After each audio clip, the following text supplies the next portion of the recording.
எங்கே செல்லுவேன் பணத்தை தேடி எங்கே செல்லுவேன்?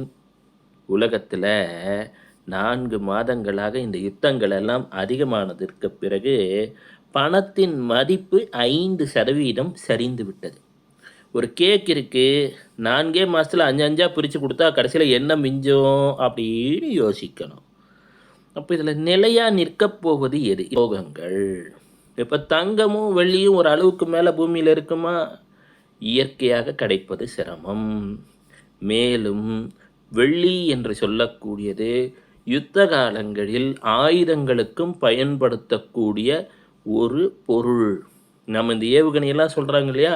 அதுல கூட வெள்ளி பயன்பாடு உண்டு. மைக்ரோ ப்ராசஸர், செமி கண்டக்டர், அதேபோல இனி வருங்காலத்துல மின்சாரத்தால் ஓட்டக்கூடிய வாகனங்களுக்கு தான் பெரிய மதிப்பு ஏற்படும். ஏன்னா என்னதான் இப்படி போயிட்டு இருக்கே. அப்போ அதற்கு எல்லாத்துக்கும் வெள்ளியின் பயன்பாடு அதிகம். சுக்கிரன்னு வச்சுக்கோங்க. தங்கம் இறைவனே படைச்ச கரன்சிப்பா. அப்போ இதெல்லாம் பொருள் விலை ஏறிட்டு இருக்கா இந்த உலோகங்களுக்குன்னா, விலை ஏறுகிறது என்பதை விட பணத்தின் வாங்கும் சக்தி குறையத் துவங்கிவிட்டது என்பதைத்தான் உணர வேண்டும்.